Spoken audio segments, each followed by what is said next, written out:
हाल ही में पूरे विश्व में वर्ल्ड ब्रेन डे सेलिब्रेट किया गया है। इसका मुख्य उद्देश्य मस्तिष्क संबंधित बीमारियों के प्रति लोगों में जागरूकता लाना है। ब्रेन हमारे पूरे शरीर का सबसे अहम अंग होता है। ऐसे में दिमाग से संबंधित किसी भी बीमारी को हल्के में नहीं लेना चाहिए। अगर किसी मरीज को सिर में लगातार दर्द, याददाश्त का कमजोर होना, सिर का आकार बढ़ना, किसी हादसे में सिर में कोई चोट लगी है या भ्रम की स्थिति रहती है, तो ये सब दिमाग की बीमारियों के लक्षण होते हैं। ऐसे में तुरंत अपने नजदीकी मस्तिष्क रोग विशेषज्ञ से इलाज कराना चाहिए। आइए इन्हीं सब विषयों पर चर्चा करते हैं। गोंदिया से सुप्रसिद्ध neuro surgeon doctor Sunny Jaiswal से विशेष चर्चा में पूरे विश्व में वर्ल्ड ब्रेन डे मनाया गया है। ऐसे में हमारे साथ गोंदिया से सुप्रसिद्ध न्यूरोसर्जन सनी जायसवाल सर हमारे साथ है। आइए जानते हैं कि क्या होती है मस्तिष्क की जटिलता और कौन सी बीमारी मस्तिष्क की सबसे घातक साबित हो सकती है। सर, पूरे देश में वर्ल्ड ब्रेन डे मनाया जा रहा है। आप एक न्यूरोसर्जन हैं। सर, अगर हम आम भाषा में जानना चाहेंगे तो कौन कौन सी ऐसी बीमारियां हैं जिसमें लोगों में जिसका अवेयरनेस नहीं है और वो बहुत घातक सिद्ध हो सकती है। नमस्कार आप सबको। मैं डॉक्टर सनी जायसवाल न्यूरोसर्जन हूँ और मेरी नज़र में सबसे बड़ी बीमारी तो इग्नोरेंस है कि आप अपने खुद का ध्यान नहीं रखते हैं, अपनी हेल्थ का ध्यान नहीं रखते हैं, अपने परिवार का ध्यान नहीं रखते हैं, अपने परिवारजनों के हेल्थ को इग्नोर करते हैं। तो मेरी नज़रों में कोई ब्रेन की बीमारी इतनी बड़ी नहीं जो अज्ञानता या फिर इग्नोरेंस को पीछे छोड़ दे। तो मैं आपसे ये कहूँगा कि सबसे ज़रूरी है सजग बनना। और आप आज विज्ञान के युग में हैं, तो जो भी आपके दिमाग में या दिल में किसी चीज़ को लेकर शंका है उसको दूर कर लीजिए तुरंत की तुरंत। ये मैं आपसे कहूँगा। जहाँ तक ब्रेन की बीमारियों के बारे में बात है, तो एक युवा पेशेंट को खोना, एक युवा पेशेंट की जान जाना, ये मेरे लिए सबसे ज़्यादा ख़तरनाक चीज़ है। और आपके माध्यम से मैं ये कहना चाहता हूँ कि अगर अपने देश में किसी तरह से हेड इंजरी मतलब सिर पे मार लगने से जो मौतें होती हैं वो कम हो पाए तो सबसे बड़ी बात हो जाएगी। आज हम इस दवाखाने में जानकी न्यू लाइफ हॉस्पिटल में आए दिन पेशेंट्स को देखते हैं जिनके सिर पे मार लगती है और ब्लीडिंग होने की वजह से हम आज कुछ पेशेंट्स को बचा नहीं पाते। वो पेशेंट्स जनरली युवा होते हैं, 20 साल से लेकर 40 साल के बीच में होते हैं। उनके कई बच्चे छोटे होते हैं, उनके घर में सब लोग उनके ऊपर डिपेंडेंट होते हैं। तो ऐसी अवस्था में मैं अगर किसी एक बहुत बड़े कारण को ढूंढूं तो वो है शराब का पीना और शराब पी के गाड़ी चलाना। ये दो चीज़ अगर आप इससे बच सकते हैं, मैं आप चैनल्स के माध्यम से ये कहना चाहता हूँ समाज से कि शराब पी के गाड़ी चलाना एक तरह से जहर पीने जैसा है।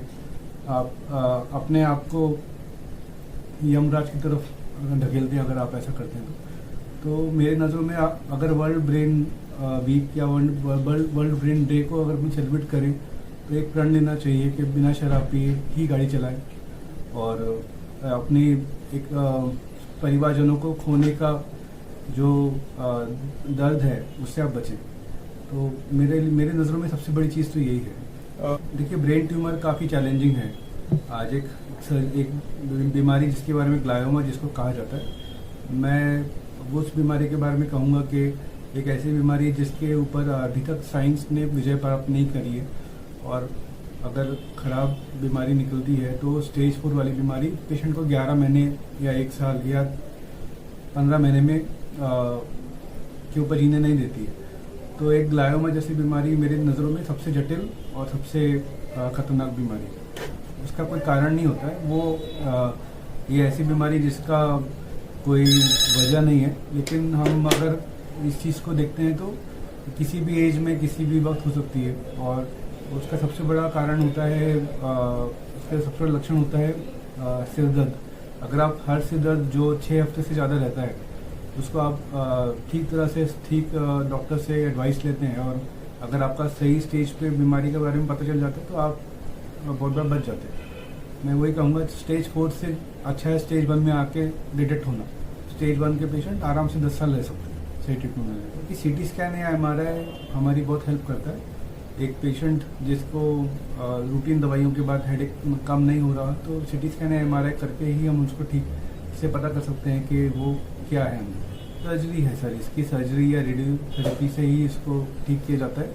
सबसे ज़रूरी है कि अंदर का टुकड़ा निकाल के जांच किया जाए कि ये सही में वही बीमारी है कि नहीं। और इसके अलावा अभी जो एरा चल रहा है 2022 में काफ़ी अच्छा ट्रीटमेंट आ चुका है, लेकिन जैसा मैंने कहा विजय तो प्राप्त नहीं की जा सकी है उनका।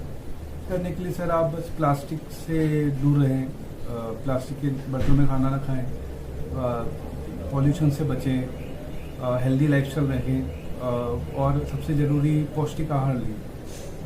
अपने खाने में विटामिन की मात्रा बराबर रखें तो हो सकता है आप लोग इस चीज़ से बच सकें।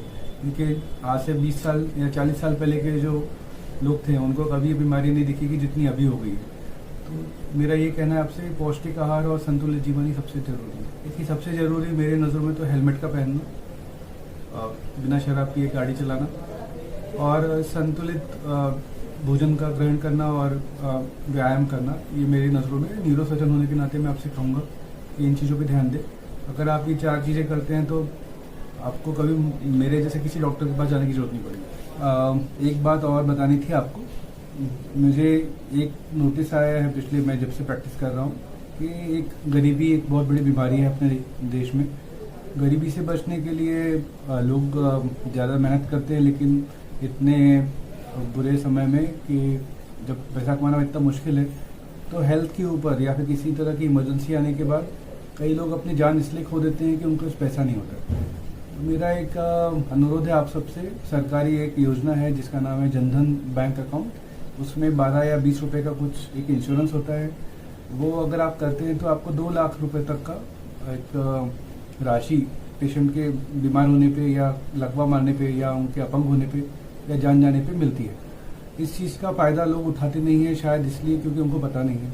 आपके माध्यम से मैं उनको ये बताना चाहता हूँ कि इन चीज़ों का फ़ायदा उठाया जाए। और आप एक उस आदमी के बारे में सोच के देखिए जिसकी मंथली सैलरी से 2000 या 3000 रुपये है, उसका बताया गया कि 2 लाख का ऑपरेशन करना है, तो वो अपने कदम पीछे हटा लेता है। तो उस पेशेंट को अगर बचाना हो तो ऐसे समय पे एक सरकारी बीमा, मैं कोई प्राइवेट कंपनी के इंश्योरेंस के बारे में नहीं बात कर रहा हूँ, एक बहुत ही आसानी से 20 रुपये साल के खर्च करने से बनने वाले बीमे के बारे में बात कर रहा हूँ। अगर आप ऐसा करते हैं तो आपको एक पेशेंट का इलाज करने में आसानी होगी। और एक बात देखिए, एक मैंने कॉमन ऑब्जर्वेशन है सर, मुझे बीपी की दवाई तब तक लेना है जब तक मुझे अच्छा नहीं लग रहा है। जैसे मुझे अच्छा लगना चालू हुआ, पेशेंट ने ये कहता है कि मैं बीपी की दवाई नहीं लूँगा। ये एक बहुत बड़ा कारण है पेशेंट के सिर में नस फटने का। मैं आप लोगों से अनुरोध करता हूँ कि प्लीज़ अपना ध्यान रखें और बीपी की दवा रेगुलर लें। जिस तरह आप खाना खाते हैं, पानी पीते हैं, ब्रश करते हैं, उसी तरह गोली का सेवन रोज करना है। आपके एक गलती एक परिवार को अनाथ कर देती है। इस बीमारी से बचने का एक बहुत ही आसान तरीका है कि अपनी बीपी की दवाई को रेगुलरली लेना। अगर बीपी की बीमारी आपको है तो उसे घबराए नहीं, क्योंकि एक सिंपल सी दवाई आपको हर एक लंबी जिंदगी देगी और डॉक्टर के पास जाने से बचाएगी। सही कहा आपने, बीपी की बीमारी इतनी खराब है कि वो पेशेंट को फील होने देती नहीं है कि वो उसके अंदर है। इसीलिए आपका काम है कि आप सही जगह जाके अपना चेकअप कराएं। 50 साल के अगर आप आसपास हैं तो हर 6 महीने में 1 साल में अपना बीपी चेक करा लेना बहुत ज़रूरी। और डॉक्टर जो आपसे कहता है वो दवाई आपको लेना चाहिए। बस यही मैसेज मैं आपको देना चाहता हूँ कि इन बीमारियों से बचने का सबसे अच्छा तरीका इसका